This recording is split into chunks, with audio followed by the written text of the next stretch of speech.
Well, we are out here at a indescript test flight location. We have a developer, have props in hand, about to install the props. We just went ahead, and by we, our great computer engineering savant here, Mann, went ahead and troubleshooted this radio, so we should no longer be experiencing a continuous rotation.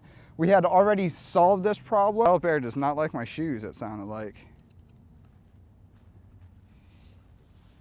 All right, let's see, can I remember the prop orientation? I think this is a silver tip. Oh my God, first time. Ladies and gentlemen, I am a pro. I'm a pro drone operator. All right, what's the worst that can happen without seeing our drone's position? Okay. So, do we fly. need to do anything on the app for the controller or no? Is the controller plugged in? It is plugged in. Yeah. Look at that.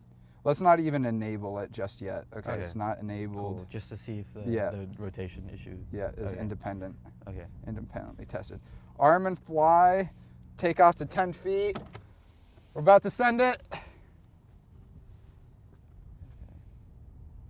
You'll know immediately. Mode, regardless of whether or not a controller was connected, and it'll just drop as if it were receiving like 0 input. Not like no input, but like, okay, interesting. Numerically 0. This is definitely like noticeably like more latent than I think even in QGroundControl. Whoa. So like less responsive. Laggy, less yes. responsive. Yes. It pitched quite a bit there. And I did pitch it quite a bit there purposely, but with a delay. So let me down the throttle to take off in QGroundControl. Usually it's a button unless you want to do it that way. All right, we're set to loiter flight mode with X, land flight mode with the arm and disarm as a button. Yeah, you know, but take off to 32 feet. Brian, it's gonna shoot off to 32 feet if it actually takes off without me holding down the. Okay. It's almost like you told me I should have set one of the buttons to disarm, so I didn't have to like wait for and like then 10 you seconds. mocked him. I mocked him like a bigot.